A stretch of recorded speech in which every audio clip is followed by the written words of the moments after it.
Bonfire Premier Cup Series. This is your admin, Kevin Kyle, and I am proud to introduce to you your Season 12 primary sponsor, Animal House Customs. Get your favorite iRacing League logo or anything you can dream of on any hat or patch. Animal House Customs has a stitch for every itch. And in order to scratch that itch, visit animalhousecustoms.com or you can call Animal House Customs at 985-222-8065. Once again, that's 985-222-8065. Ladies and gentlemen, welcome to the Bonfire Race League for Race 4 in our Premier Cup Series League. We are here in sunny Southern California in Fontana at the Auto Club Speedway, a track that unfortunately is currently under construction in real life, but we still got the OG 2-mile track here today for BRL for some intense and fast racing. My name is Zach Panzarella. I'm here with my partner, Mean Gene. How you doing today, Mean Gene?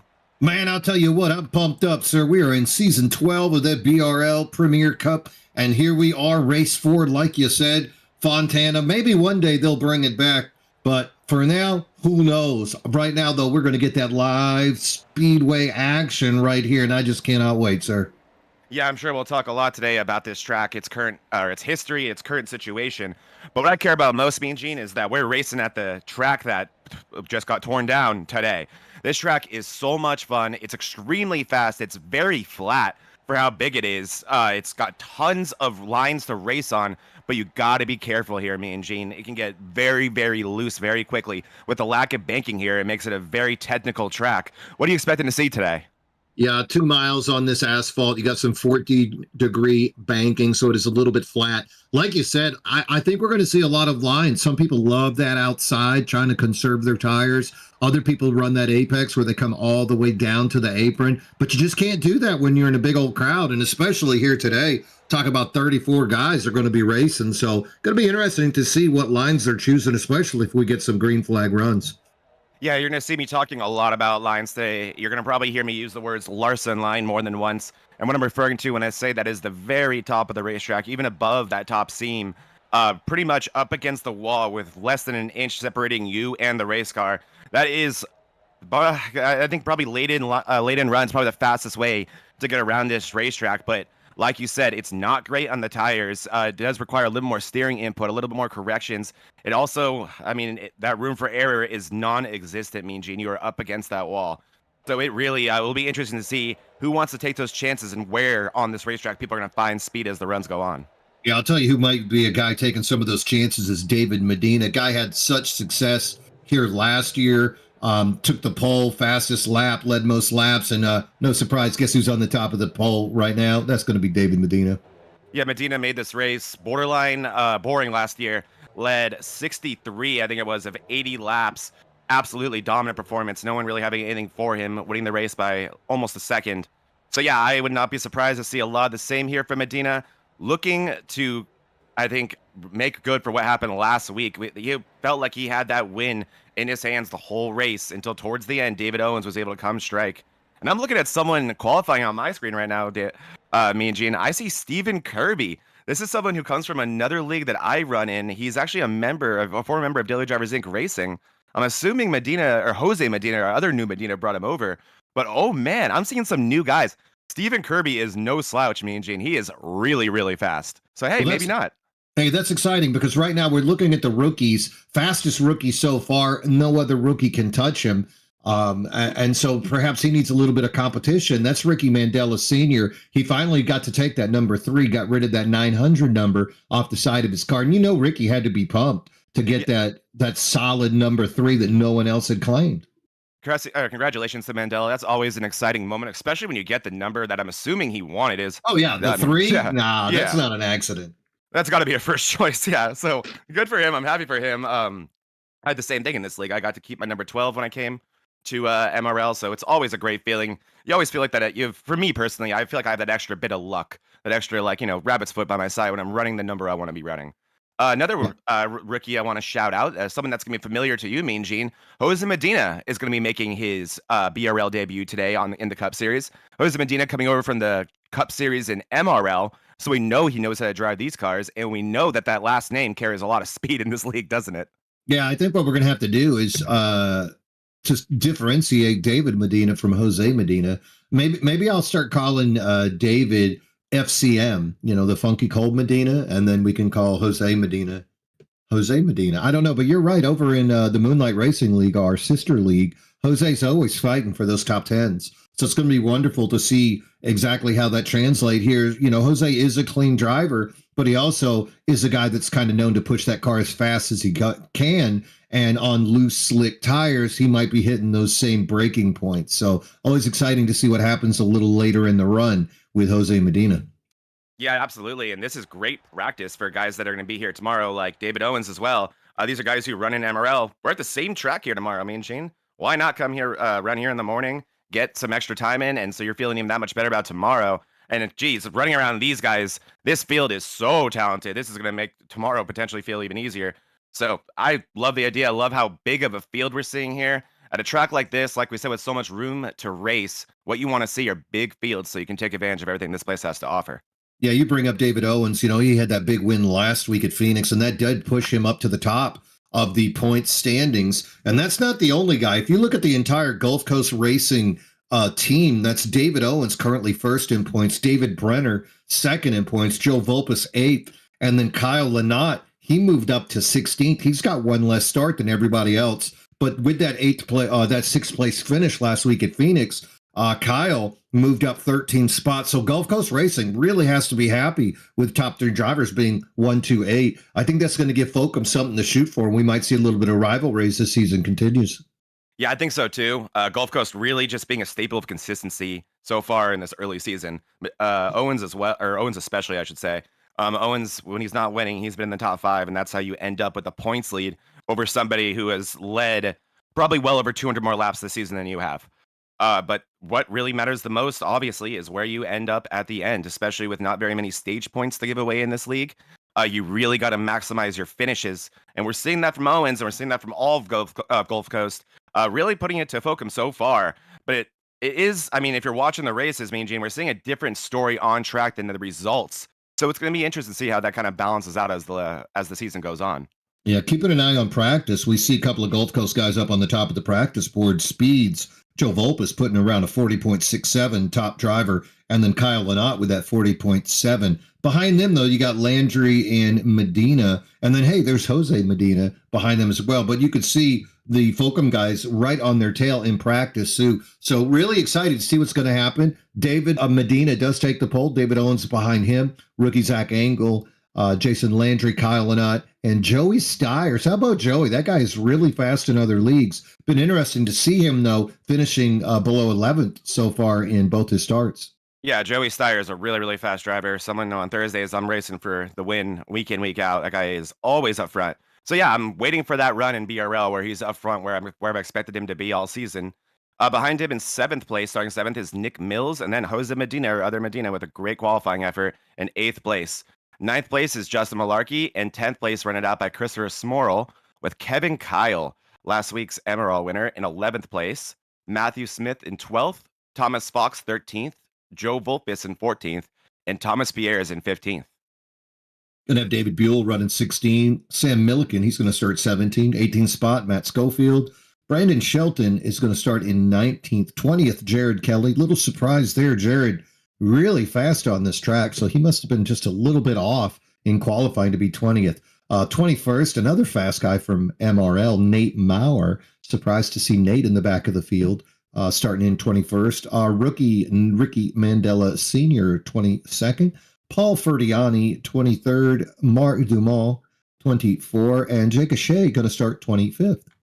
Rounding out the rest of the field, we got Brenner in 26th, Stephen Kirby making his BRL debut in 27th, Gerald Rose, 28th, Richard Leclerc, 29th, 30th belonging to Puckett, and our last 4 are Chris Smith, Michael Benton, Edward Peltz, and Stephen Neal, rounding out a full field of 34 next-gen cars. Mean Gene, what a size of a field we got today. I am stoked. Peltz and Neal choosing not to qualify as well, so those guys voluntarily going to start in the back of the field. Yes, they are. Not a bad decision on a track like this in a field this size. I'm expecting some early mayhem. So that is a good way to keep that car clean in a league where you don't have a fast repair and really need to protect the car the best you can. So not surprising to see a few guys not choosing not to qualify. And also just a quick note on someone like Jared Kelly, who we're seeing a little bit further down the field than we used to. I mean, it kind of stuck out to me as well, but then I started looking at the differentials and times, and this field is just so close together, Mean Gene. 1/10 of a second can cost you 4 positions in qualifying. Yeah, especially that big rounding turn that you're going to see coming out of 3 and 4. That's the kind of thing that if you miss time coming into that apex, it could really cost you 3, 4, 5/10 of a second just in one turn. Yeah, it really can. It's a lot about also maintaining your momentum out of these corners. They're long straightaways. You really don't want to have to regain your speed at any point in this lap. It's really just about being smooth. Smooth is fast, and fast is smooth here. So that's going to be the key for a lot of these drivers, staying disciplined, taking what the track gives them. And it's going to be a long one, 81 laps around here. Yeah, while it sounds like not a huge number, that's a big one in a track this size, maybe. Yeah, it'll take your wear on a car, and that's what we're going to pay attention to is exactly how the tires respond to these longer runs if we can stay green.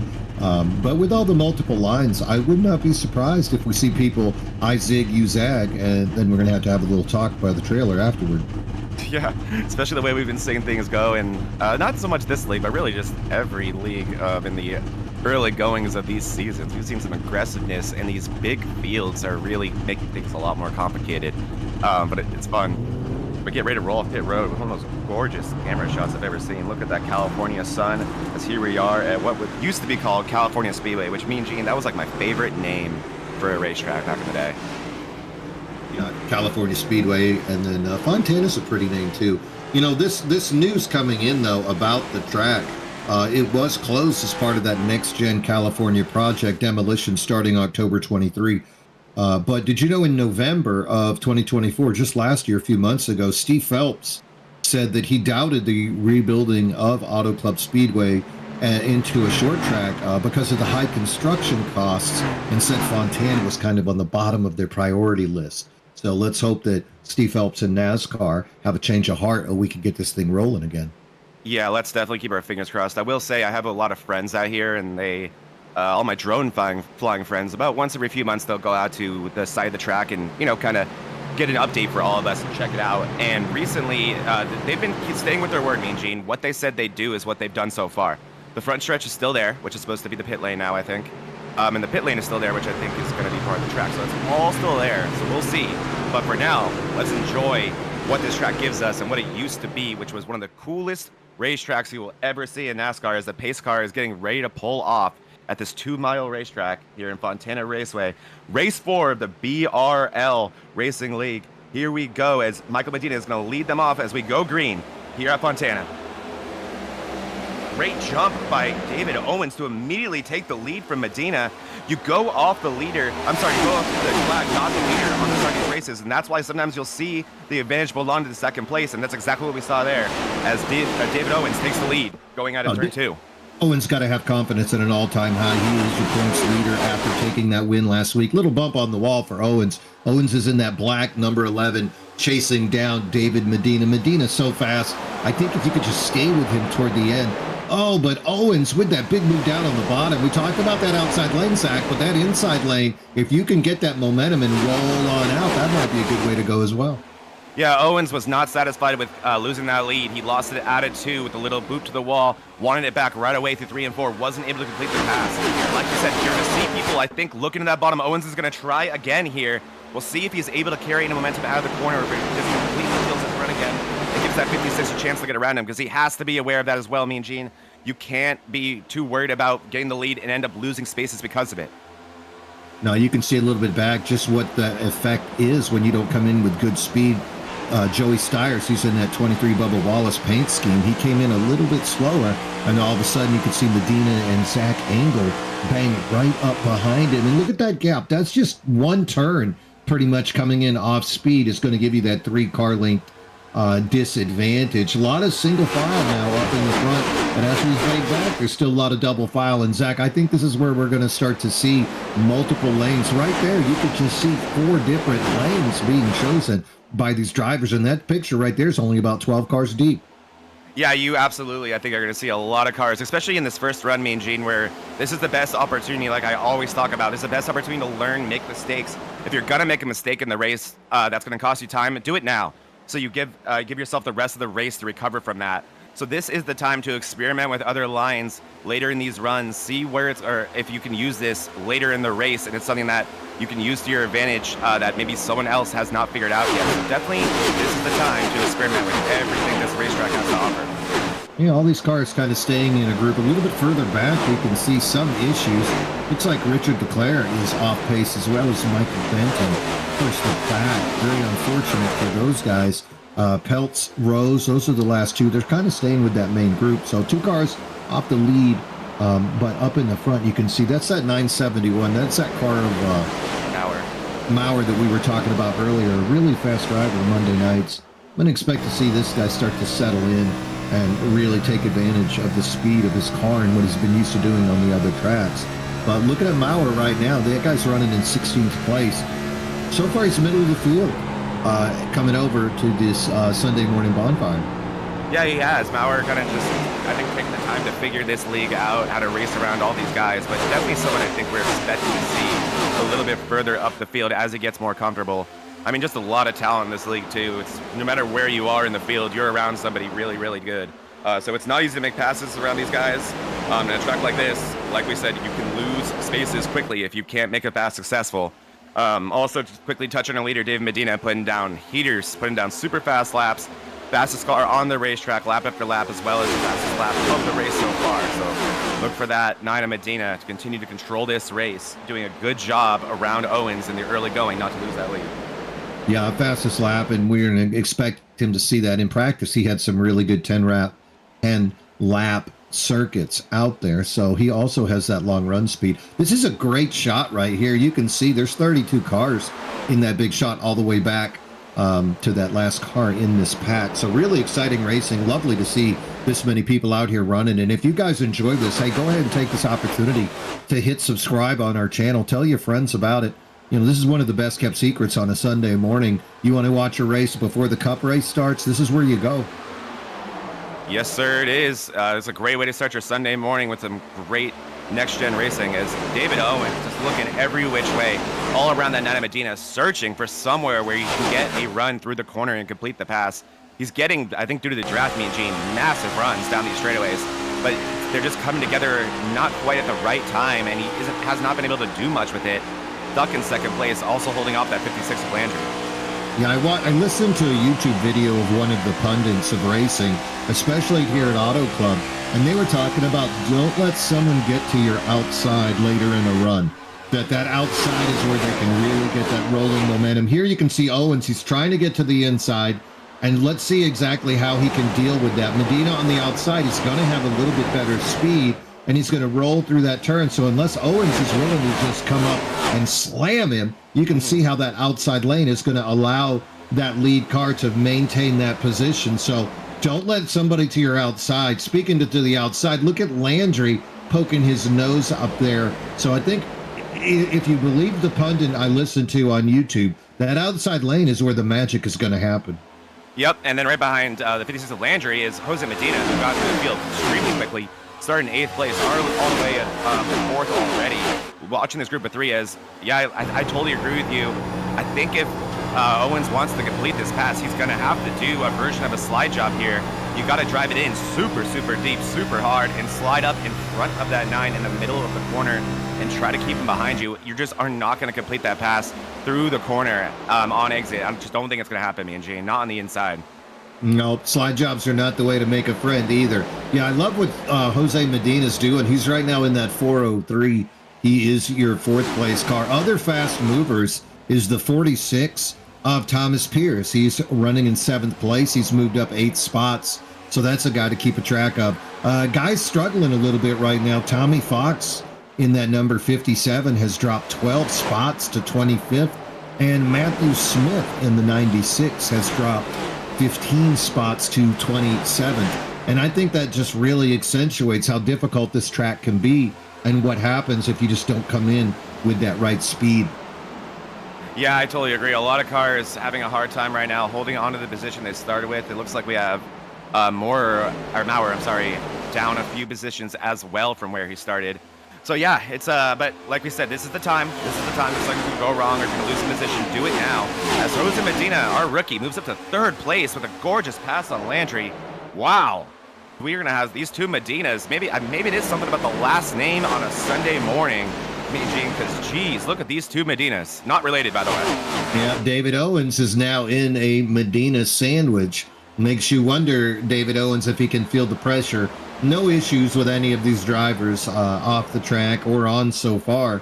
But when you're surrounded by the Medina boys, you got to be a little nervous. And Owens, we talked about this. He keeps poking his nose low, looking under Medina. But if he really wants to make that play, I think he's going to have to try that outside line and just see how close he can ride that rail. Well, let's ride on board with Owens real quick if we can, because what I want you to see, me and Gene, is what Medina is doing. And watch He's how Medina way up there. Look at him, way up. Yep, and down the straightaways especially. Look at that. He's not giving Owens any lane up top for him to enter on. It doesn't exist. And a few times he'll poke down a little bit, and the second that Owens, looks up top, Medina closes the door right away. Just telling him, if you want to pass me, you're going to have to do in the bottom. You're going to have to figure it out. I'm never at any point going to give you that top lane. Look at the way he hugs that top lane. You're going to see him go down here a little bit, and if you see Owens poke to the top, you're going to immediately see Medina say, nope, sorry, buddy, you're not doing it. Yeah, these guys having a heck of a battle. The 4 cars behind them also having an interesting conversation. You can see Jason Landry right ahead of Medina, but Stiers and Smorl is in that number 5, has caught up. So the 4 behind them also starting to have some interesting conversations. Nice move there down on the inside by Joey Stiers, trying to get around Jose Medina as they come into the next turn. Yeah, here comes Stiers having that run that we've been talking about. This guy is a constant in other leagues. He is extremely fast. This is the type of speed that we've been expecting from him all season. So here we go, racing Jose Medina, 2 guys that have not had the chance to share the track yet in any league. So fun to watch these guys mix it up. A lot of different leagues, 4 different leagues that I race or commentate right now that I see guys in this race from Miji. So that's really cool. A lot of different personalities meshing together. It's a lot of fun for me personally to be watching this happening. Yep. A little bit further back, you can see that next group. That's Kevin Kyle leading Kyle Lanat, Joe Volpus, Zach Engel in that group. So after that, you're going to see another little group of 6 cars. They're having a fun battle. You can see Volpus is utilizing that outside lane, saving his tires. But on that inside, you can see Lanat and Zach Engel really working. And look at that speed that Volpus is going to carry on that outside. Yeah, it is really interesting. I think that's why we're kind of seeing these kind of like bunches of cars, right? Like groups of 3, groups of 4 together with a little bit of distance in between the little groups. I think it's the draft that keeps these little groups together, but it's the skill differential and the figuring out the track and the tire saving that's making the groups themselves separate a little bit. But that draft really is keeping groups of cars together and making it hard for anyone to truly escape from the pack, which is good, and it creates some great racing, but really has to keep these guys on their toes, making sure that they are not making any big mistakes, not lose momentum, but still also thinking about those tires. As we just had a pass for the lead, Mean Gene, David Owens got it done on Medina Sr. Owens, it only took him 16 laps, but he made the pass. Owens to the lead, last week's winner. And he's going to take Jason Landry with him. Landry passing on the outside is going to push Medina back into 3rd. That group of 4 caught up to these leaders, and Christopher Smurrell also going to make his way around Jose Medina, and now he's got funky cold Medina David right in his sights for 3rd and 4th place. I'm wondering if a few of these guys intentionally gave up spots in the beginning, or didn't give up spots intentionally, but intentionally were saving and didn't care about losing spots right away.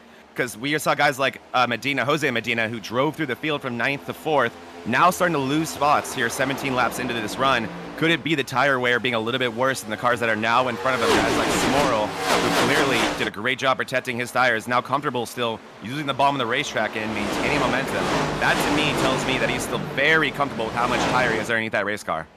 Who's comfortable with their tires has got to be Kevin Kyle, running right there in 7th place. He is just hugging that wall.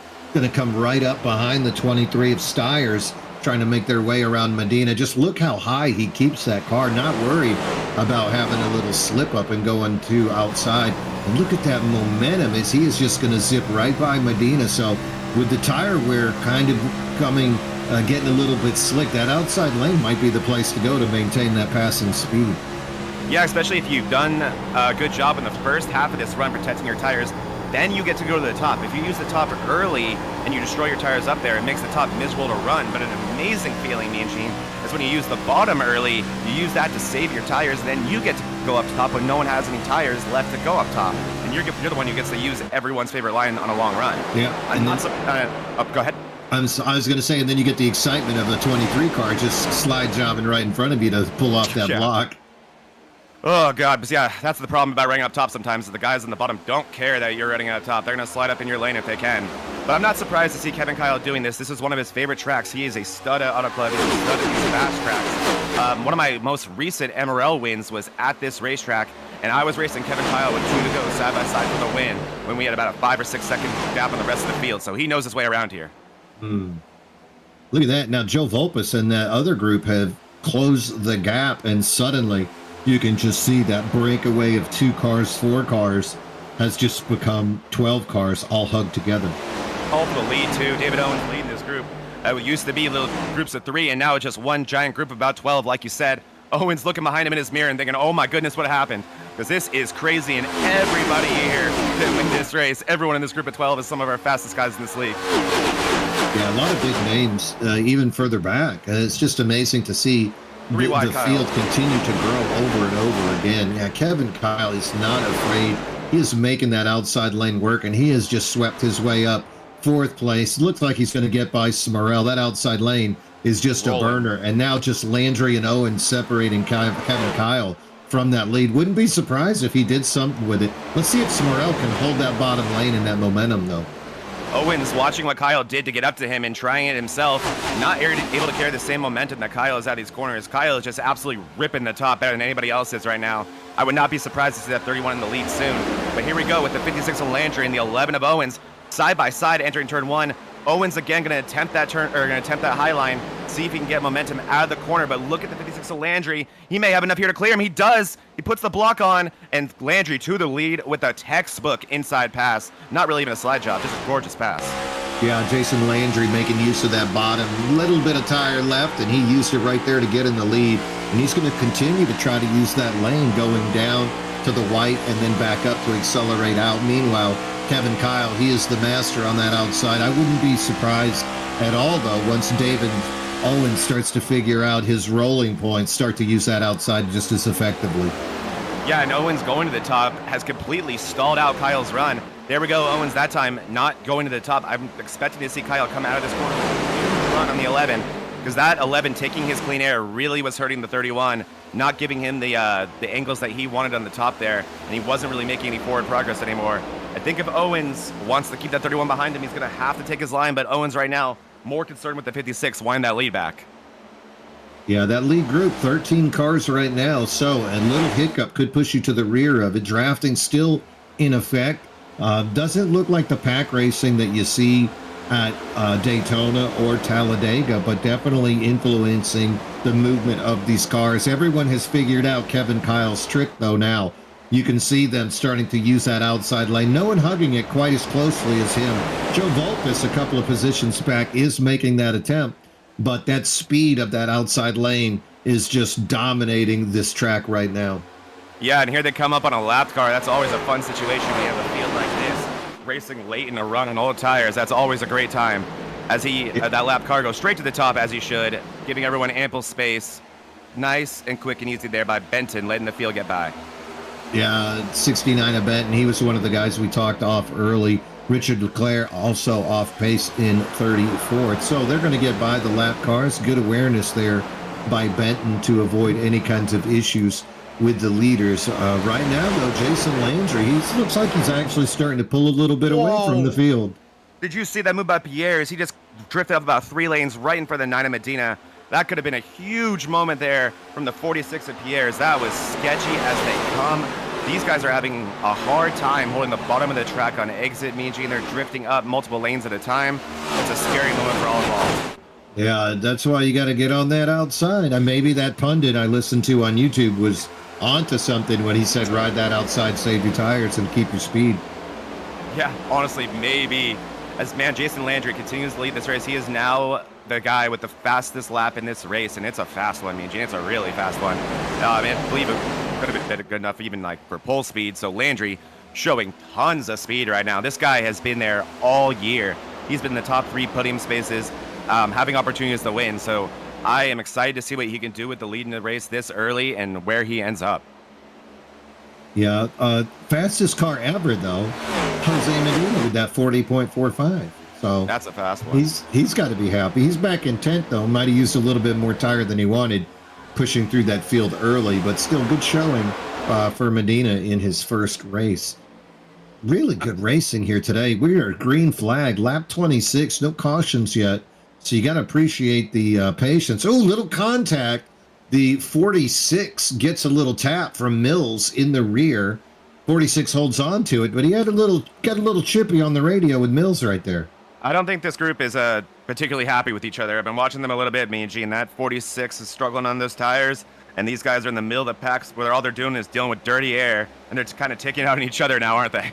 Yeah, and you know, it's the thing. If you're on the outside, you got that rolling speed, you cut down to the inside to try to get by somebody, and then you end up getting passed by the car behind right there. You can see Medina. Mills tries to go low, try a different lane, and all of a sudden Medina pulls up beside him, and he's going to bring Branton Shelton as well. And right behind him, David Medina. You know, Medina, he'll eat you up quicker than a sandwich. Absolutely, and you can see from that camera angle we just had how quickly those runs come together on the exits of the corners and how quickly the cars come together on the top of the track right there. So it's only going to get worse as this run goes on, as they do this type of 3 wide moves. Oh, this is going to be crazy as they come out. Man, big moment there. These guys are racing hard. They're not letting the tire life deter them. They are giving it everything they have, and this has been some great racing, like you said. Yeah, David Medina got to be a little bit nervous that he's in this group of cars that are still trying to bang so hard. And look, the 46 and Mills, the 20, up into the wall as those two guys get together again. Brandon Shelton try to avoid it. Medina goes down low. And there's the other Medina trying to push his way through as well. So really look at that. Those 5 cars are just packed together. And then you add in that rookie, Zach Engel, Kyle Lynott. No one is happy in this group right here. And this is a fun place to keep the camera. I think we've been green 28 laps, Zach, but if a caution is going to come out, look at that 3 wide stuff right there. Yep, that's David Medina's view right there. Just saying, boys, figure it out. Oh my goodness. Because if they get together, David Medina is going to be an unfortunate victim of that. These guys are racing hard, and like you said, I don't think any of them are happy either, me and Gene. These guys are racing angry, and they are racing like they don't want to be where in the field that they are. I really think we were onto something. We were talking about the tire wear, because 2 of our guys that we saw leading this pack, the 2 Medinas, are now struggling to hold on to a top 10 space. Yeah, so we're looking at it right there. That's that white and blue car, the 46 of Piers, and he's got that 20 of Mills directly behind him. That's where the fun came last time. You can see just how close he's going to get. They're going to get almost side by side. And then he pulls in behind him. And look at Medina, David Medina, funky cold. He's got to be nervous. Side by side now with Nick Mills, thinking, look, boys, you got to stop. I got a championship while y'all are trying to become the greatest 8th place driver in the history of Bonfire Racing League. David Medina literally saying, I will give each of you $20 to just let me go by you and you 2 can figure it out. Just don't make me part of this, please. How about Zach Engel? He's chipping in there as well. He said, I wouldn't get that close. It's one of the most helpless feelings you have as a leading championship driver. Not to say that these guys like the 46 don't have anything to race for. They have a ton to race for. They're showing tons of speed. The 46 up 6 spaces since starting this race, so he is having a hell of a drive. But when you're thinking about points and you're watching that in front of you, you're just like, oh my gosh, I'd do anything to not be here right now. Yeah, it looks like pit row is finally open. We've got some cars coming down. David Buell, Michael Benton, Ricky Mandela, Matthew Smith, Dennis Puckett. So pit road is active now. We can see more cars coming down. These guys have decided enough is enough, time to go down. And we're a little bit over a third into the race. So, hey, why not go ahead and get you 4 fresh ones and make another run at this thing? 2 more pit stops going to be needed after this one, 3 all day. And I think what we're going to be watching a lot about here, or learning a lot about here, is how much these guys use their tires in that first run and what they learned. Biggest one that's sticking out to me in the early going of this cycle is the 31 of Kevin Kyle. We saw him ripping the top more than anyone else. We talked before the race about how that probably is the most tire killing line that is available to you. It's fast for a reason, but it is not great in your tires. So maybe Kevin Kyle thinking, okay, I know what that top line's going to give me in terms of track position, but I definitely got rid of a lot of tire doing it. So let me get him off on the earlier side. and then I can kind of balance my next run with that new knowledge I have and go there later, but still know how much speed I have up there. Yeah, really good experiment there. Up front now, look at this. Christopher Smurrell. He is underneath Landry, trying to power it up. He slams it up high in front. And Christopher Smurrell, the driver of the number 5 Ford, is your new leader. Jason Landry right behind him. David Owens, he's been up front all day. That's third. And then the fourth place car, the 23 of Joey Stiers. And those four, they've got a little bit of lead over that next pack. Smurrell has driven through the field, clearly did a great job saving his stuff, and you're seeing the benefit of it now. Owen's starting to fall off a little bit. In second place, racing Landry for the battle of second and third, and behind them is Stiers, who's just been quietly in this group of 4 to 5 this whole run. So these guys really have it figured out. And that 5 is Smurrell. Man, he is Smurrell, I'm sorry. It's looking good. Owens gets into the 56 hard. Down the track goes Landry. It looks like Landry's going to be able to regroup it. Doing a little bit of lawn care here. Let's see this re-entry in the track. Oh my goodness. Thank God that this isn't real life, because that would have destroyed the car 10 times there. Landry re-enters, likely not with too much damage, Mean Gene, but a lot of damage when it comes to track position. Ooh, that was exciting right there for Landry. Meanwhile, while that's going on, most of Gulf Coast Racing took that opportunity to come into the pits. Vulpes, he came in with Brenner and Lynott. David Owens staying out there with that lead group, but we can see those teams pitting together on some type of strategy. I'm not sure what that is, but hey, if your tires and gas are the same, maybe you can help push each other there at the end. And you can see Lynott and Vulpes right there side by side. So a lot of cars in the strategy in effect. A lot of cars in the pits here. We got Stiers, Owens, Landry, I believe it is David Medina in there. Yep, there's Landry in the 56. After that slide, not wanting anything to do with those tires anymore. That's a good move. Same with Owens, probably trying to see if that incident gave him any damage. Certainly the fault of Owens there, I believe, getting loose after hitting the wall and down straight into Landry. Wrong place, wrong time. So we'll see if the 56 is a little bit upset about that as well as this race goes on. Is everyone getting in cleanly so far? Hopefully not too much damage for the 2 cars involved in that first incident. Yeah, another car that we saw going into the pit right there was that 73 of Malarkey. Malarkey with that great run last week, 3rd place. Name we haven't mentioned yet, but we'll see after we rotate through these pit stops where everybody comes out. Because, hey, speeding is still in effect. People will overdrive their pits. So we'll see where they rotate around. But 73 with a great run last week. Not going to be surprised if I see his name coming up here real soon. And David Medina beats David Owens off the pits. He came in quite a bit behind him and was able to get into his stall better and get out of his stall far better than Owens. So Medina, with a brilliant green flag pit stop there, able to get a lot of those positions that he lost as that run went on and his tires wore.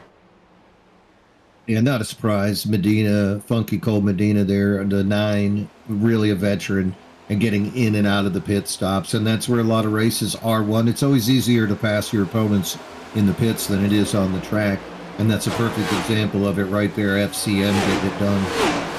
The 2 Matinas racing each other right there. Jose to the outside of David, and Jose just using the outside lane to carry the momentum and get away from that 9 car. Jose, he also had a great green flag cycle pit stop. Look at all the different lines they're using right there. That was 3 different lines, the 4th line by the car in front of them. So we're really starting to see the different drivers utilizing just what's available in front of them. Uh-oh. Why is Joey Stiers nearly a lap down, Mean Gene? It looks like Stiers did receive the old speeding penalty. They're gonna they held him in there for a little bit. He is 2 laps on a green flag run when the rest of the field and the cars he came in with are about 4 or 5. So you're right, he brought it back down.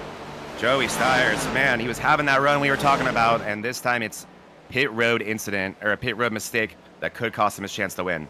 Yeah, you can't do that, especially as many green flag laps as we've seen here today. These guys doing a great job. We're on lap 36 as these guys continue to just lay down burner after burner. Yep, and it looks like Vulpes as now also he was able to jump in front of a few cars like Smorl on that last pit stop, but Vulpes with 3 laps more on his tires than someone like the 5 of Smorl does. But I am keeping my eye on that 07 of Vulpes today. He was the fastest in practice, and he loves this racetrack. So he's definitely someone who I think can creep up as the race goes on and definitely have a chance to win this in the end. Won the MLR race on Thursday last week over in Iowa. Yeah, and Joe, he did take second here last year, and he was the fastest car here last year as well. So the 07 of Vulpes, definitely a contender Yeah, he is a couple of laps earlier, but we're still waiting for that first caution. Cautions make everything equal, and based on strategy right now, though, Vulpes, he's fired that '07 car up 11 spots from his starting position, running third. Yeah, and if you want to see how big the delta was between old tires and new tires, look no further than the guy who was first to come down the pits under this green flag conditions, and that's the guy leading the race, Kevin Kyle.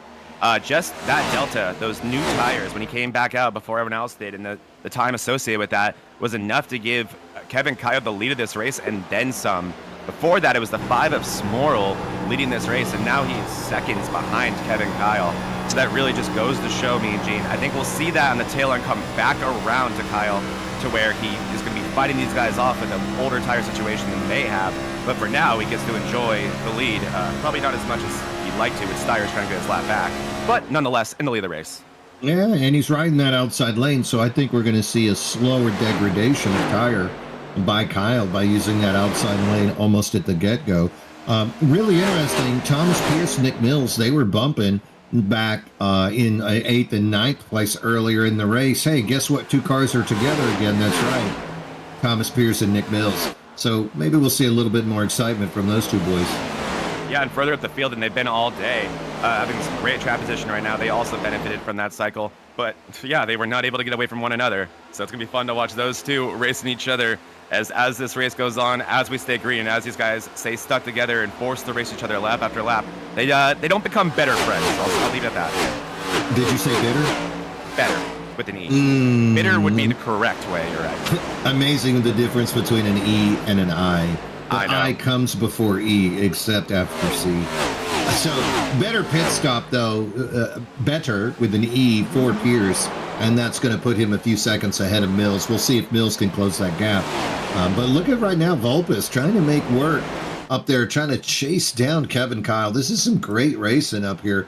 But Kevin Kyle riding that outside lane. It looks like Steyer's finally got that thing moving, and he's trying to stay ahead of that group of 4, but 4 is faster than 1. Yeah, and I don't even think that's enough for Steyer's. He needs to get by Jill Rose in the 77 of, how do you say it again? It's not Akey. How do you say it? Ashay. Ashay. That is a cool last name. Of Ashay. Should have known with the E thing.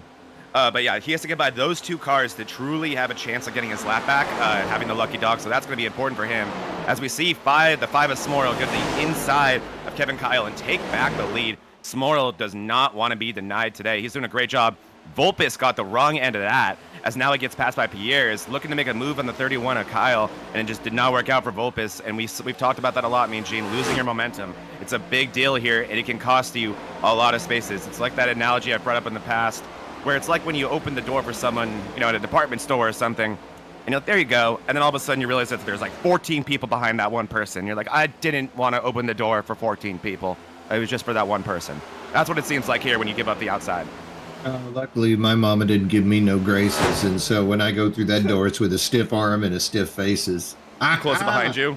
Look at this side-by-side race, and they've caught up to Steyer's, but he doesn't want to go down easy. The forcing Smorl to go down to the bottom, but this is really great for Christopher. This is the second time he's had to battle his way through some cars to get back into the lead. Really strong day for the 5 of Christopher Smorl. Excited to watch him here today. Yeah, Christopher is doing a great job. I've shared the track with him quite a few times in a truck, and what always impresses me, and sorry if you're a truck guy and you don't agree with this, but these next-gen cars are a lot harder to drive than trucks are. So Smorl, someone that, I don't know how to say this in the nice way, but usually not this far up the field in trucks. I mean, he can win any race, but not as dominant as we can see him in a next-gen car.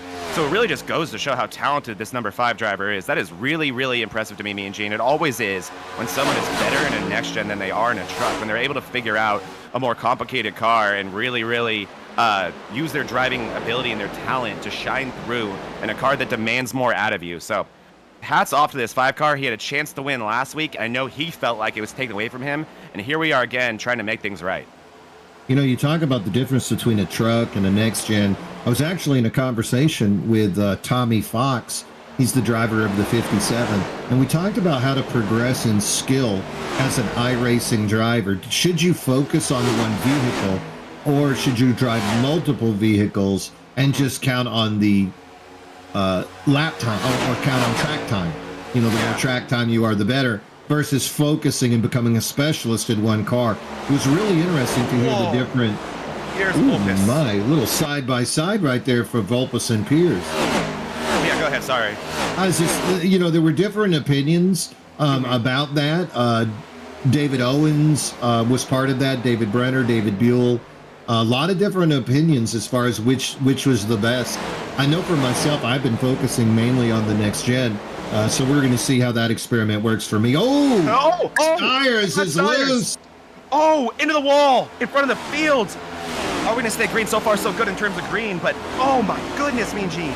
No that bueno. was a huge moment. No bueno. What happened? Looks like he just got loose. He tried to cut it down. He was on that outside, and I think he just got a little bit excited running that Kevin Kyle lane. And when he tried to bring it down, it just got loose on him. And, the next gen cars, we've talked about that. If you go left and try to correct it right, this is not a Tokyo drift. This is called a 360. Yeah, it could snap on you like that. And he did a great job locking it down as he went across the track. Certainly not what he wanted to have happen, not what anyone wants. But once that's happening, that's the situation you're in. You got to just do the best you can with it, and that's what he did. Locked it down, tried to be predictable, and then hugged the top once he was up there. So that situation could have taken out some of the fastest cars in this race, and instead, only Steyer's ending up with, I think, not too much damage. Hopefully something he can recover from. But good job by him to not make a bad situation worse. I'll tell you what it did do, though. It let Smurrell get a nice 2.5 lead over the rest of the field as Thomas Pierce and Joe Vulpes were forced to let off to avoid that foolishness. And letting off also lets that second group of Medina, Kevin Kyle, Jason Landry, and Nick Mills start to close the gap. So just when you thought the fun was over, Nick Mills slowly closing in on that 46. 46 bringing it down hard in front of Joe Vulpes. That's a tense moment. Yeah, it is. A lot of intense racing as we go throughout this field. It's pretty crazy right here. And yeah, that big checkup that created for the field behind them really allowed Smorrell to check out, but also the field behind them to really bunch back up. So to create more intense racing over there for some valuable spots. So that is only going to get worse, Mean Gene. We got some intensity all over the place here. Yeah, those cars up to 7th. That's Mills in 7th place in that 20, trying to close it down on that gap. After him, you're going to see Medina slowly rolling into the picture, and then Shelton as well. Brandon Shelton in the 2. He's running in 9th. Jared Kelly running in 10th. So, hey, Kelly finally getting back up into the picture, started 20th, and now he's forced his way up into the top 10. Good run by him. Yeah, absolutely, and we are definitely starting to see that, and we're seeing a lot of cars get really loose, like we saw what happened with Steyer's, really loose on the exits of these corners when they elect to use the outside. It's getting sketchier than it got at this point in the run, the first run. So yeah, I'm really looking at that, Mean Gene. There's a lot going on. These guys probably want to stretch this as long as they can, and make it to where they can definitely make it to the end of this race, but also have enough tire just in case there's a late caution and they want to stay out or something like that. So I'm curious to see when these guys want to bring it down. My guess is going to be around laps 60 to 65, but we won't know until that happens. But yeah, just to revisit that conversation real quick about, focusing on one car or a wide range. I think it's also dependent on the type of driver you are and what your goals are, right?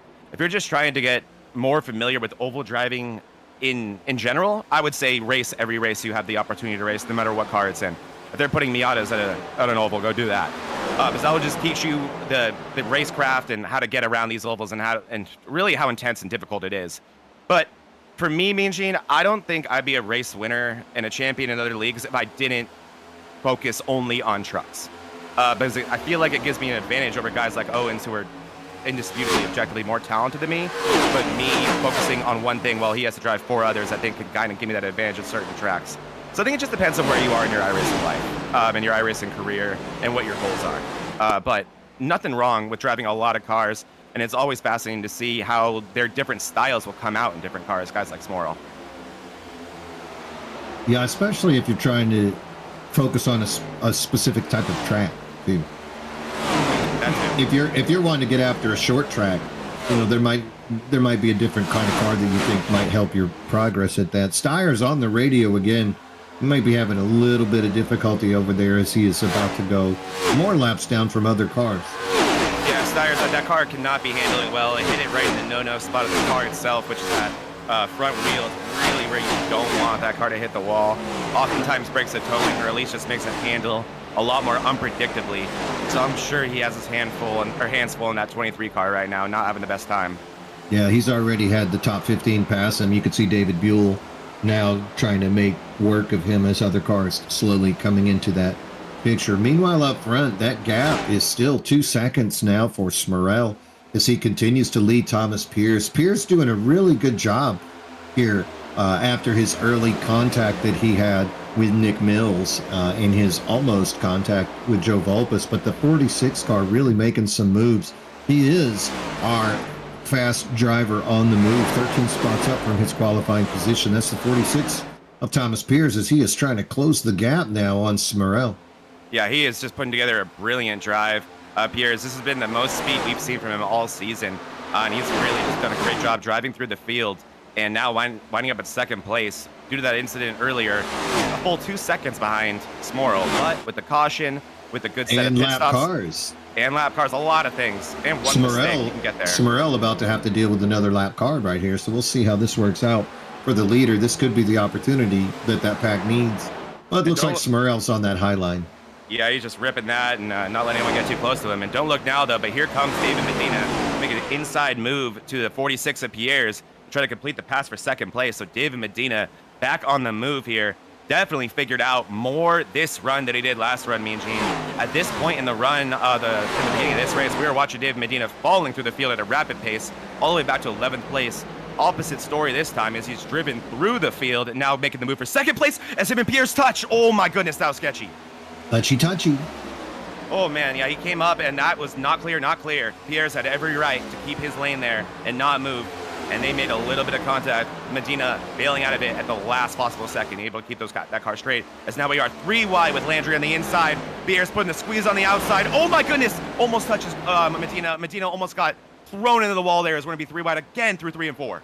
Well, Jason Landry cannot be impressed by what he's seeing, watching the tail end of these cars coming down closer and closer to his second place car. But they finally got it figured out right now. You can see there's Landry, Medina, Thomas Pierce down at the bottom. That's Joe Vulpes, and then Jose Medina, just to keep the Medina theme going. So those 5 cars right there having a heck of a battle, and let's make it even more fun. They're going to come up on that lapped car of the 251, so that'll be a good time for all. Look at Medina returning the favor to Pierre's here, putting the squeeze on him as tight as he possibly can, telling him that you want to do that to me, I'm doing the same thing to you, buddy. And that works for Medina.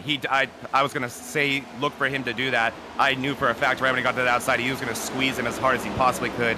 You could tell Medina did not appreciate what that 46 did the lap before and really wanted to repay that favor.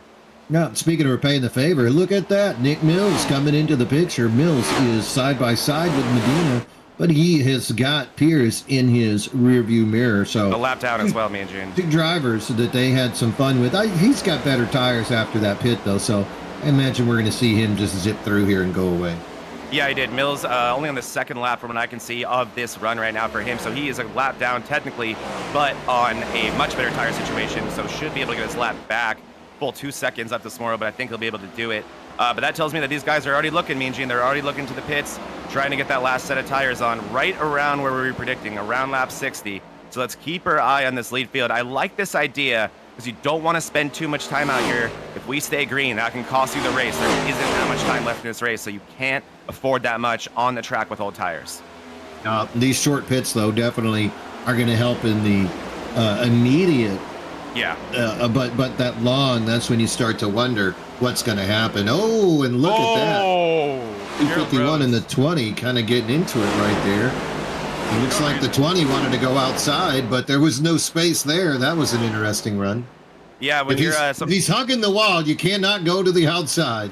It's true. And when you're Nick Mills, you have those fresh tires. You're thinking about that 5 of Smurrell, want to get that lap back, and you're not worried about other lap cars. So probably just thinking that 251 of Rose was going to drift up, drift low, and it didn't happen. And like you said, he's not entitled to by any means. But luckily, they keep it on the straight and narrow, and they keep going on as we make it further down this race. And you're right, Mean Gene. I think if you're one of those early pitting guys, it's going to come back and bite you later in the run. But if we get a caution, oh my goodness, would hitting early work out for you? As long as you get that lap back, as long as it all cycles out before the caution comes out, everybody's going to want it to put on another set of tires because everyone's going to have one. So you've got to put them on if you have one. You don't want to be one of those guys that's a sitting duck at the end of a race. So you could probably get some track position that you didn't necessarily earn, and you get to keep it. Yeah, and here comes the 56. Here comes the 56. If a caution ever comes out, these guys got plenty of tires. Yes, they do. They absolutely do. So that's going to be a big thing to follow as the 56 of Landry brings it in the pits. First one, excuse me, of our lead pack to bring it down the pits. Yeah, this could be a move of the race, or this could be a mistake of the race, depending on how it turns out. Here comes the 55 following him in as well. So lots of the faster cars now making the decision to come into the pits. We'll have to see how this lead group is going to work after that. Christopher Smurrell running up there by himself. He's got a lot of freedom on what decision he would like to make. Here comes Smurrell. Smurrell coming in this time, me and Gene, our leader, coming into the pits. I like this move from Smurrell, but you're right. You have to hope that works out for him. And all that matters is if it cycles through, me and Gene. If it cycles through, that's all that matters for Smurrell. He just needs everyone to come through so he cannot be a lap down as the car hits the pits on the way in, hits the barrels. Ooh, that was a big moment for somebody. That was going to probably do a good amount of damage as well. That is not where you want to hit. You can ask Kyle Larson all about that. Oh, it got caught in the pits. The two in the wall hard. The two collected in the pits. Oh, no. Shelton, with some big damage in the pits, came down to a stall, maybe late, and collected by another car in front of him and just noses it into the pit wall. That's going to be big damage for the two of Shelton. Yeah, and then you could see he drove past it, drove back, and drove forward again. So lots of incidents going on down there for him. Look at and here we go. Look at pit exit. Look at the 5, just barely getting the 73 off the pits. Intense moment here as the 5 did not get in and out of a stall the way he needed to. As you see the 73 super close to him. Wow, big moment there. Malarkey really almost able to take advantage of that. He's been sneaky fast today, hasn't he, Eugene? Hey, how about sneaky? Look at David Owens is in the lead, but the second place car now is Stephen Kirby with Mark Dumont behind him. So names we haven't gotten to say very much, taking advantage right now while the others are in the pits. And we'll just see exactly how long they can keep on going. Maybe if a caution comes out, we might be in a really good spot. I told you to look out for this 109 of Stephen Kirby, me and Gene. This guy is fast. And he's repping the Daily Driver Zinc colors again today, which makes me happy, so I love that. But there he is with his teammate in front of him, I believe. I believe they're teaming up now. That's Jose Medina, another member of Daily Driver Zinc, right in front of them. These two guys doing a great job. And Kirby, I've been keeping my eye on him all race. He's been slowly working his way through the field. And now I think he's trying to use some pit strategy to earn some track position, hoping for that caution. We'll see if Kirby is able to have this work out for him. But I am happy to see Steve Kirby up where I expected him to run, and I expect to see more of that as the season goes on. Same with Jose Medina. Yeah, so lots of cars have pitted, others that have not, still staying out. 15 cars on the lead lap at the moment. Gonna see exactly how long they can stick it out, and maybe strategy will pay off. But those other cars that did choose to pit, they're gonna come out and be faster immediately. So how long can you risk staying out there? Yeah, absolutely. It's interesting to see Owens doing this. Owens is normally someone who likes to stretch the fuel and the tires on situations like this. So not super surprising, but still at a track like this, the Delta we're dealing with, I'm a little surprised, me and Gene. We only got 15 to go in this thing. He's going to have to bring it in soon. There's no way he can make it. He could run the clutch for the rest of this race. He's not going to make it, so we'll see. From what I can tell, is one of the few cars still out, up to 7th place of Mills is the only car. So top 6 right now are the only ones who have stayed out on 30-lap old tires. Wow, that is making it a stretch. That's exactly where they were on that first pit, though, so not a surprise to see them. I mean, let's face it, the longer you stay out right now, the less you have to run for those final few laps so we can hit lap 85. 20 laps to go. And so it'd be nice to only have to do 20 laps on a set of tires. Yeah, it really, really would. I mean, it'd be nice to only have to do 5, right? I mean, if these guys don't pit, if we do get that caution, or if we were to get that, then oh my goodness, Owens would be at a huge advantage. He could even not pit and trap them a lap down. I don't know if you'd want to do that, but there's a lot of options that Owens is going to have at his disposal as these laps tick down and we get closer to the end of this race. These guys all clearly trying to stretch this until they absolutely have to come in.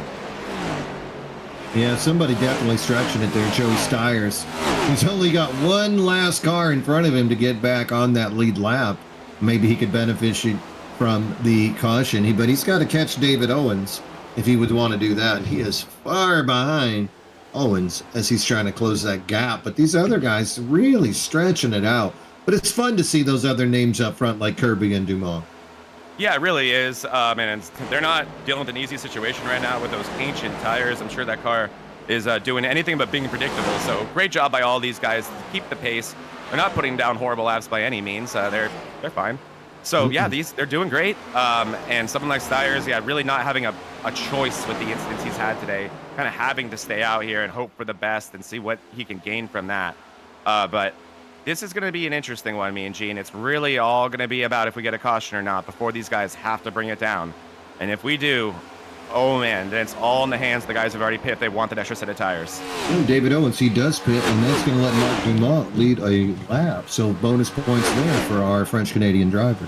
Yep, and it looks like Kirby might get the lead one as well. So good for Stephen Kirby, making his debut in this league and leading laps right away. So that's awesome. So it looks like Dumont is going to want to bring it down this time. So all our guys, one at a time, having to bring it down, me and Gene. Stephen Kirby with one lap longer on the track, or less, I should say, on the track than the guys around him, so he may be able to stay out a little bit longer. Same with Leno, but this is the end, it looks like, for these fuel tanks. Hey, and if there was a caution right now, guess who's back on the lead lap? That's right, the 23 of Joey Stiers. That'd be big for him. That'd be big for this whole race to see Stiers like that. Stiers actually not dipping it down there. Kirby as well, having to bring it down. Almost caused a caution right there, the way he came down in front of Kirby. That was a scary moment for a sec, wasn't it? Yeah, an exciting moment. Maybe scary for Kirby. Yeah, exactly. Let's see where... No cautions, right? I mean, this has been wild. This has been, I mean, again, for a racetrack that a lot of opportunities to make mistakes and a lot of opportunities to get very loose in a very unpredictable racetrack, they've kept it green and kept it clean, and it's been a lot of fun, and that has not meant that we haven't gotten intense racing. But yeah, look at Smorl now. It looks like he should inherit this lead. I'm looking at Nick Mills as well, me and Gene. I think Nick Mills might have a chance at this too once we cycle through. Nick Mills, yeah, he is. I mean, those tires are 6 laps older than Smorl, so Smorl will be faster, but Nick Mills is going to cycle to the lead. Looks like a little bit of difficulty back. Lead car, first car, 1 lap down is David Brenner back in 27th. So 26 cars on the lead lap as we are 69 laps into this race. Yes, we are. Only 11 to go, I believe, as they are kicking off in a hurry, me and Gene. I can't believe this thing's already almost over. But that's what happens when you stay green in a track when you're going 200 miles per hour for the majority of the time. These things tick off real quick. And I'm sure Nick Mills would love for them to tick off at a light speed right now, wouldn't he? Yeah, he is in the driver's seat at the moment, but he's got to be sweating it. Hey, and check it out a little bit further down the board. We got Mills. Landry is going to get by Smurrell, but is on the inside, and right behind him, there's last week's third place finisher, Justin Malarkey, in that 73 Ford. He's making a play for this thing as well, riding right there. 5th car is going to be Kevin Kyle. He's in that podium, in the hunt for the podium as well. Yeah, also realizing that staying out light, like really stretching that tank, working out a little bit better than I kind of expected. Owens only down to 14th. Stephen Kirby with a really aggressive decision there, only taking 2 tires, me and Gene, going up to 13th place there, Stephen Kirby is. So that's bold and aggressive. I like that to get some tire position with only under 10 to go. Why not? As here we go, though. It's only a matter of time. That 5 of Smorl has caught the 20 of Mills. But he's got to make this quick. Just look who's right behind him. The 56 is Landry. Oh, and Malarkey is the 73. Malarkey goes around. Oh, and he's up. Oh, that should be a caution. Is it? He's in the middle of their track. He's in the middle of the racetrack. Stopped. This. Okay, looks like we got a caution. I hate the race control of BRL, and it's not anyone in BRL, so I can be mean. It's the iRacing automated thing, and I don't know what it is about this league, Mean Gene. Why do they take a year and a half to bring out a caution? But nonetheless, Nick Mills probably ecstatic about that caution. I'll tell you who's really ecstatic. How about David Brenner? He's going to get be the lucky dog. Yeah, Owens is ecstatic. Kirby is ecstatic. Everyone who got to pit late, even though they lost a track position, they are happy because this field is bunched back up. But it's decision-making time now. Me and Gene, do you want those extra set of tires, or do you want to just go these? I think it's probably going to be 4 or 5 laps to go when we go green. Do you feel like you can make it on old tires, maintain the lead? Let's see. This is winning time for guys like Mills, Smorl, Landry, Kyle, Medina. What are they going to do? Looks like the majority of them are bringing it in, but look for the fakes. Look for the last second fakes. Medina. Always the fake. No, look, it's serious. Medina doesn't fake. He stays high, doesn't fake. No fakes. Nobody. Everyone wanting. I think those cars staying out are likely a lap down, looking to get the wave around. Everybody. So now what we look for, me and Gene, who has the guts to take 2? So let's look for some 7-second tire stops here. Who is going to want to take 2 tires and take a risk and see if that's enough to hold on and get the win? Yeah, really interesting to see. We've seen different lines being chosen by these drivers, and now we're seeing some of them going to take 2, some of them going to take 4. I'm really surprised that everybody came down with so few laps to go in this race. Yeah, we're going to go to lap. 2 tires for the 20 of Mills. 2 tires for the 20 of Mills.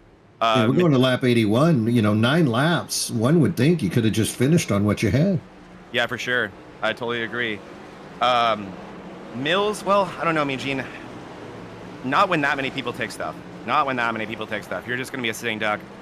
I'm even nervous for Mills and that 2-tire decision he just made.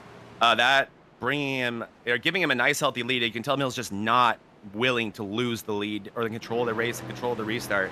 Really wanting that, as it looks like behind him is going to be some new characters as well.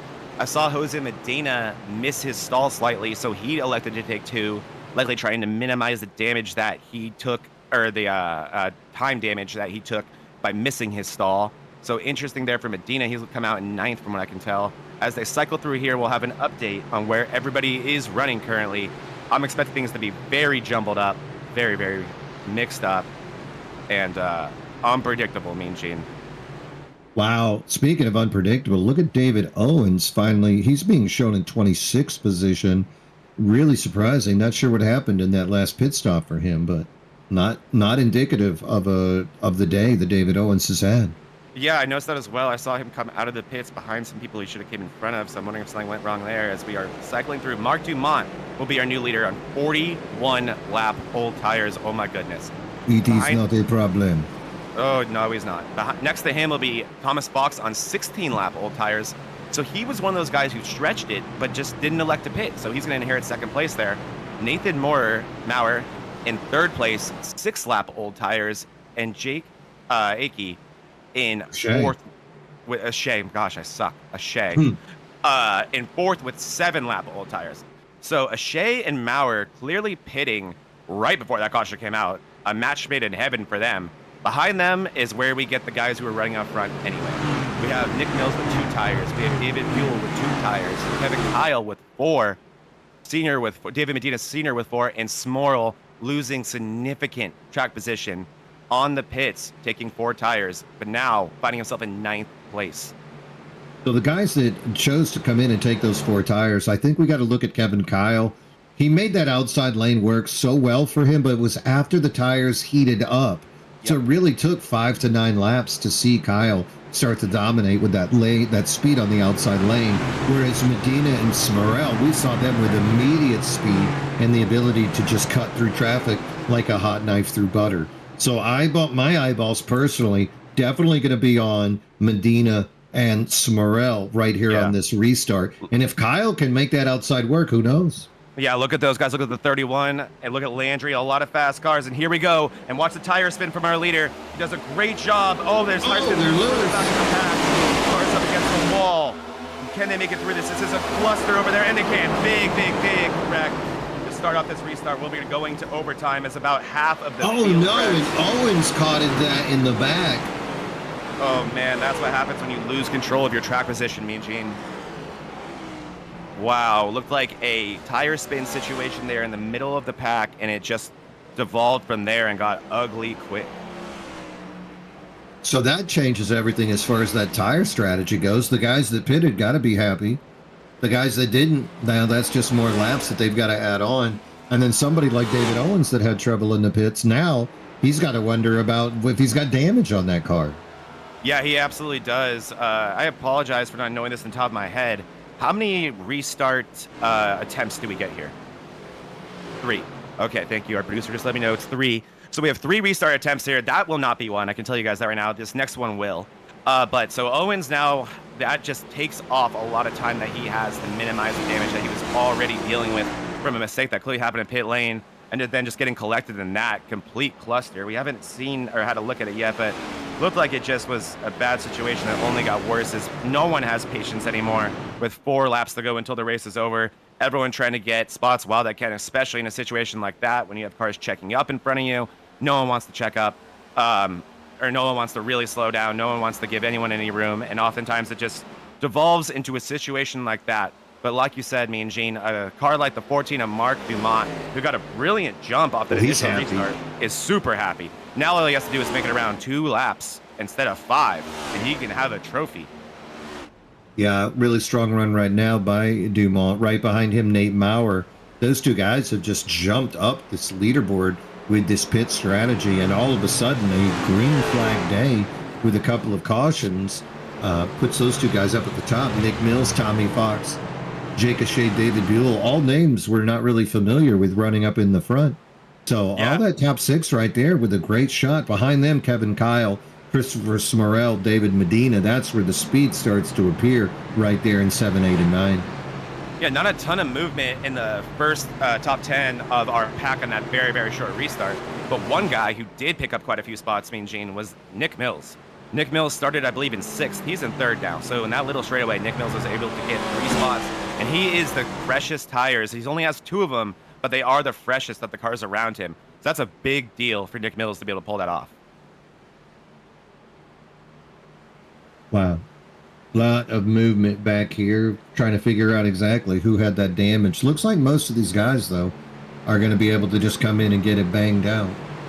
Yeah, luckily we weren't too up to speed yet, which usually means the damage shouldn't be catastrophic, right? Depending on where the car you were hit and whatnot and how many times. But luckily we were not fully up to speed, so everyone should be able to recover from that and race these last 2 laps out, as we're going to see everyone stay out, I'm going to assume, here on this top 10. No reason to pit now. You have made your bed and you are 100% sleeping in it. There's Gerald Rose. I know he was involved in that incident. Looks like he's going to bring it down again in that good-looking Penzo car. And there is Owens making sure to stay in the lead lap while fixing his damage, coming out right in front of the pace car. May come back around and get... Oh, no, he's not going to have that choice. We are 1 to go until we go green. So Owens going to have to deal with what he has here, but nonetheless able to stay in the lead lap. So if there is some mayhem in front of him, he'll be able to get those spots. Yeah, 7 minutes of damage is what I'm hearing from the pits for David Owens. Really unfortunate incident right there. That's quite a bit. That's quite a bit, me and Gene. That car's not going to be fun to drive. This is it, though. Going to get this restart. I think the lights are off, yeah? Lights are off. Our first restart. A similar situation, and again, look for the 45 at Dumont. He, as on saying Ancient would be nice to those tires, those things are 45 laps. I can't believe how good of a jump he got as we started. One thing that is all too easy to do at a old surface track like this is spin the tires when you go green. Just ask Kevin Kyle about that at this specific track.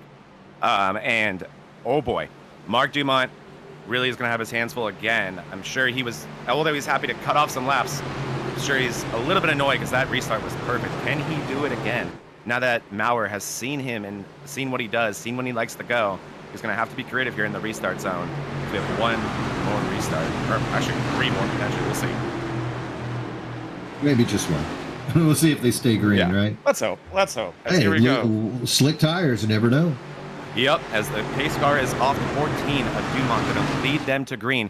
2 to go. The next flag will end it if we get to the white flag. Let's see if he can keep it straight.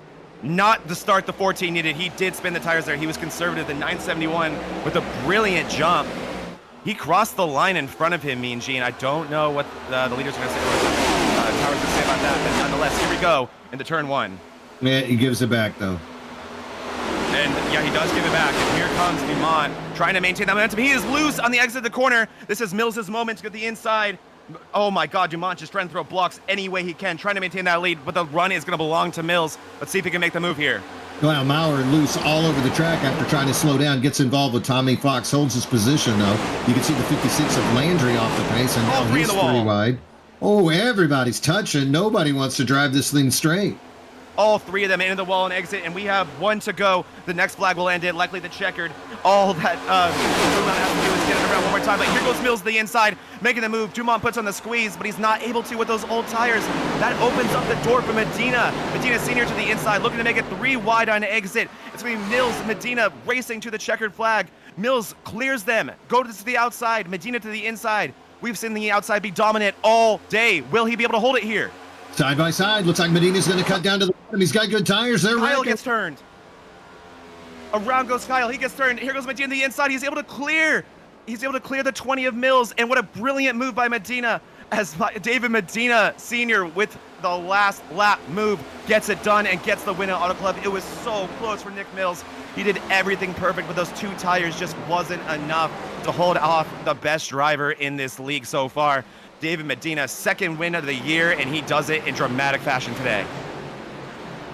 Tell you what, that was amazing. We've seen that outside lane be so fast all day long, but with those older tires, drivers like Mills and Dumont had trouble keeping it down there, and that allowed Medina on those fresh tires to cut down, got that smooth line, and when Mills hiccuped, that's exactly when Medina took advantage. What a great day for David Medina.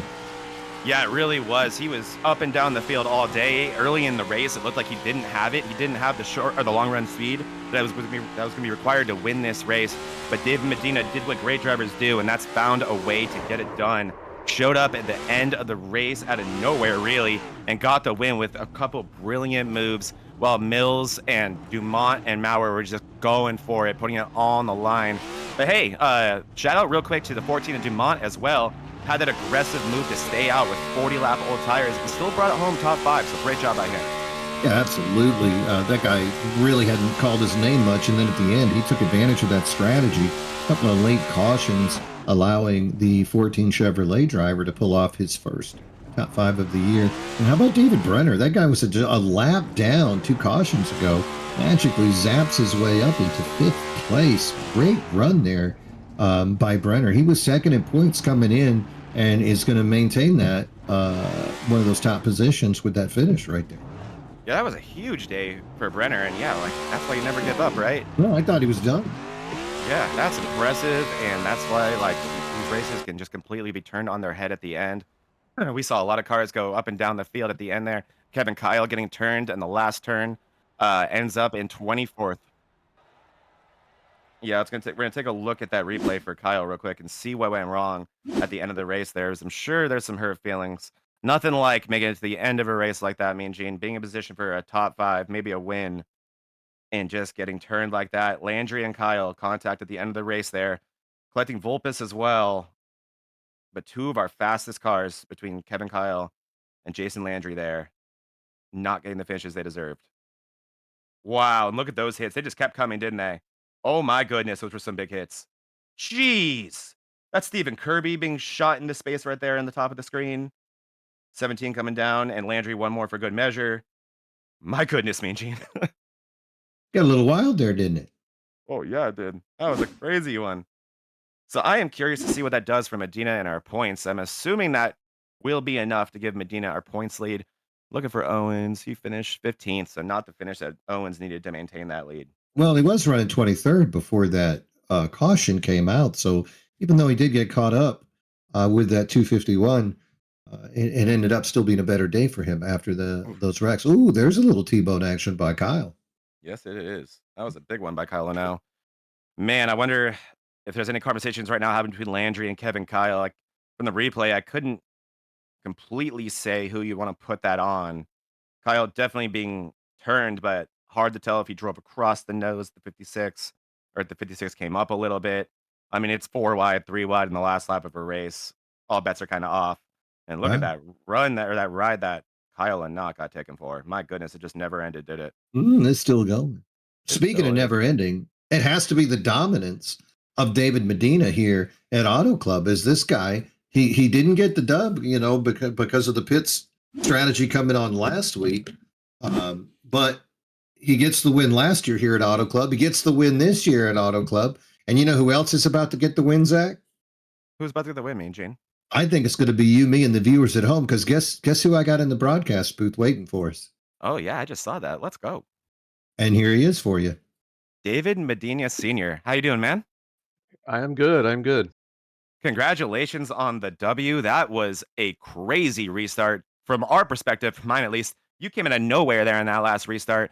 So take me through what those last two laps were like for you, and where did you even start? Were you in like seventh or something on the Yeah, green? somewhere around there. Yeah, it was definitely a crazy restart, and those fresh four freshies, I guess, definitely paid off. I know some of the guys, had only took two, so seems like they might have overdrove the entry and just kind of opened the door for me, and just took advantage of it, and was able to avoid some of the other contact that was going around. So, uh, yeah, fortunately, it turned the bit for me at the end. Last week, caution just didn't fall right for me, and kind of gave up that race, and this one just kind of fell in my lap.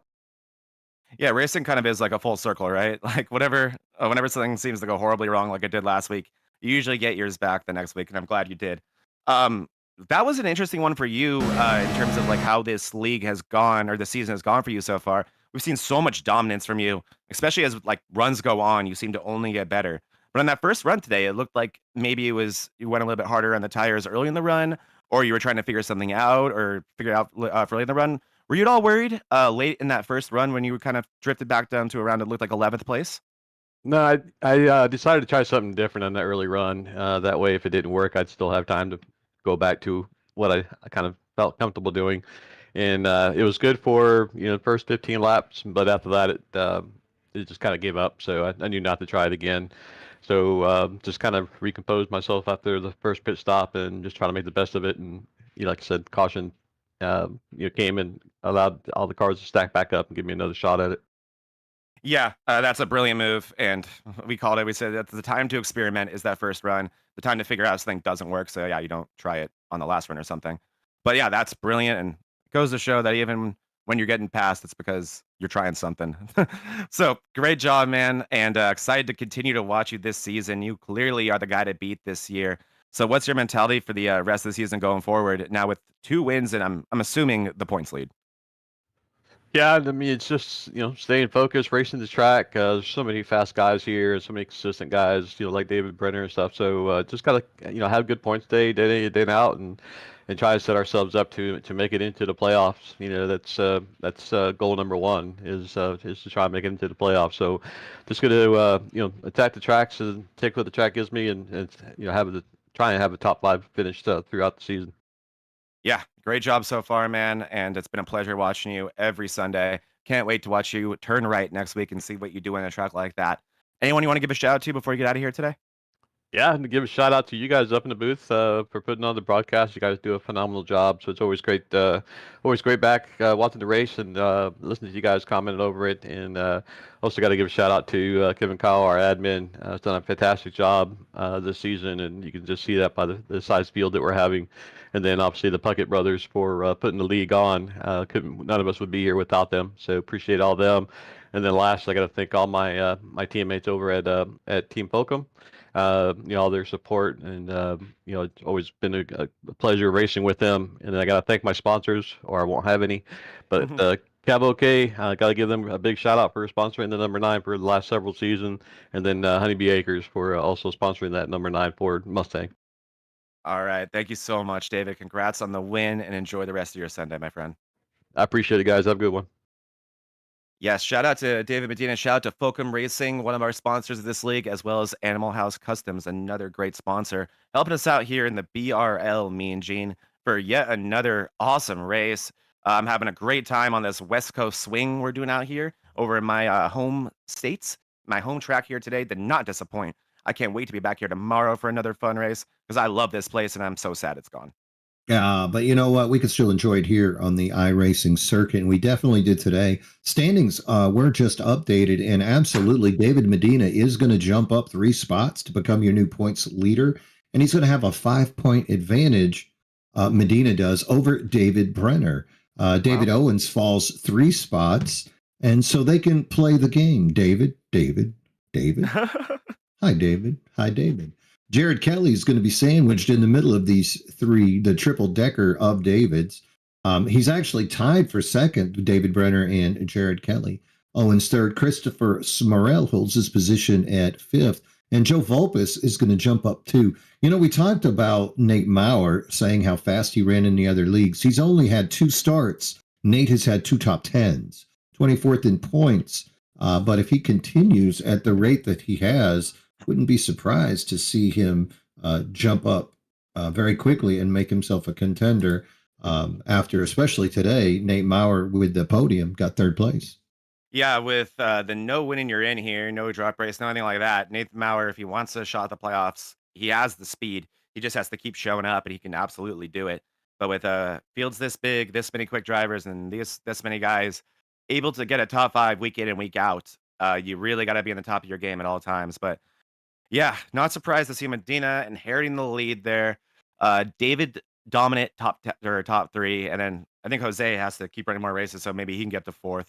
So it can just be all Davids and Medinas in the top 4, which would be hilarious. Hey, But 12th place though for Jose for his first day, and Joey Stiers ends up coming back for an 11th as well. So good day for those. And then Ricky Mandela, top rookie, is going to finish in 10th place. So he continues his dominance as leader for the Rookie of the Year. That's Ricky Mandela in number 3. yeah, Mandela doing a fantastic job week in, week out. Always being there, kind of around there. Like I've noticed him kind of 8th to 12th a lot of the races, and that's where you got to be. And as a rookie, it only gets better. Like we've talked about a lot. You're really learning the league. You're learning the drivers that you haven't raced around before, but you have to every week. You don't want to make any enemies. So oftentimes when you're a guy like Mandela, you're kind of feeling it out for the first half of the season. And the fact that he's capturing a lot of top 10s while doing that is very impressive. And yeah, we also had new rookies like Stephen Kirby show tons of speed today, then get sent to space in the last lap. But nonetheless, a lot of really, really good rookies join this league week in, week out. We every week we're seeing new faces, all them talented drivers, all them guys who are capable of winning out here. So it's only getting crazier and crazier, and more difficult to be in the top step of that podium. And Dave Medina Sr. is one of the hardest to beat guys I have legitimately ever watched. He is so polished. And we're going to begin another fun thing next week. Next week is Sonoma. Sonoma, all road courses don't usually get the attendance by the drivers that the normal tracks do. So league admin Kevin Kyle, he has added an in-season tournament. They've got brackets, and people are ranked, and they're going to go up against a single individual, and whoever wins between those 2 single individuals will advance to the next round. So Sonoma will be the first round. The top 2 drivers did get a bye, so that's going to be Medina and Brenner, right? David Brenner.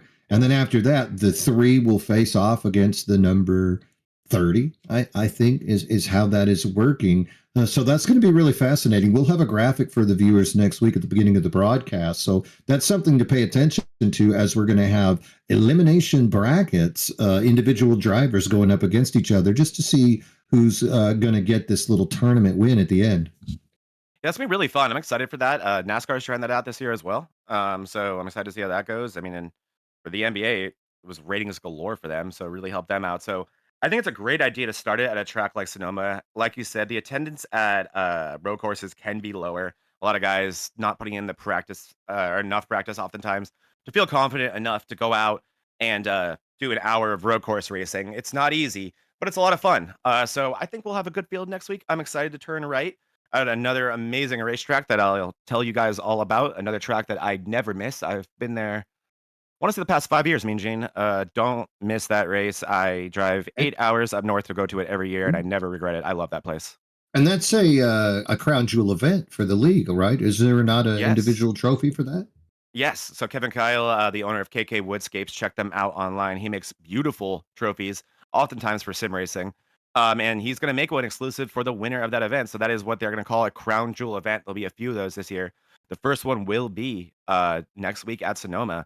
And that's a great first crown jewel race. I think road course races should be crown jewel races, or at least one of them. They are very, very difficult, like I was saying, but they also show off a totally different set of skills that we're going to see a lot of guys that I think we're not used to seeing run up front have a chance to win that race. And I always say this too. I think Sonoma is 14 or 17. I don't want to say it's 17 turns, if I'm not mistaken.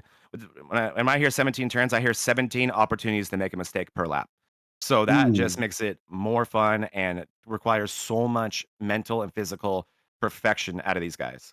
Well, if you're me, though, there's a couple of extra, going into the pits, exiting the pits, actually stopping in the pit. say like 20 for drive, you. getting lapped, not hitting people when they're lapping me. So it really gets quite interesting. Final thoughts I'm going to take away from this thing, though, Zach, is really fun to watch this many people come out. I want to thank all the drivers. They keep thanking us for doing this broadcast, but it's them in the cars that are just making this thing so fascinating to watch, so compelling to continue to see drivers that you see them just going through the field. Drivers that we didn't even get to mention, a Matt Schofield today. The guy's going to finish 16th. He went up and down the field. Edward Peltz finished the 17 right behind him. That guy was a lap down running in the back and then suddenly pushes himself into the front. So lots of drivers that we didn't even get to talk about just because of the size of the field and the action by people. This track, so many lanes, Zach. Just what a pleasure today to be here with you today with these guys. Yeah, thank you for joining me and Gene. Always a great time calling these races with you. And yeah, I couldn't agree more. We will get to all of you guys. I promise all of you guys will be on these broadcasts for extended periods of time. These fields are just massive. And yeah, I'm looking down our finishing order. Shout out Edward Peltz. He's doing a great job this year. He's getting those finishes. He came into this race 14th on points. He was excited about that. That's good for him. Edward Peltz is just always looking to improve and a very, very hungry driver to learn and get better. And he's doing that. And now today, another 17th. It's lower than 14th, but when you're 14th, a 17th actually is good, Mean, and that's gonna likely maybe get him positions. I would So take it. yeah, absolutely. So great job by him. Like you said, Schofield at 16th place, quiet, awesome job. Someone like Pierre's, he was on screen quite a bit today. He ends up 14th. He's great. But yeah, I'm looking up and down this field. I mean, guys like Stephen Kirby, a friend of mine, he didn't even tell me he was coming, Mean. I had no idea. I got here and I was like, oh my God, Stephen Kirby is here. So I love it. Surprise. Exactly. So I love that I have friends like that showing up, making these fields bigger, and I guarantee you having a great time. And with these guys in these big fields, I only expect them to get bigger. I only expect the racing to get closer, and I'm having the best time just like you, me and Gene. So that's my final thoughts for today. I want to thank everybody for joining us today here at Auto Club at sunny California Speedway. We love this track, and I'm sure we'll be racing here year in, year out as long as it's on this service. But we cannot wait for next week at Sonoma. But thank you everyone for joining us here at the Bonfire Racing League. Thank you to Animal House Customs for being our sponsor in today's race and making all this possible. For Mean Gene and Zach Panzarella, we will see you next Sunday in wine country in the rolling hills of Sonoma.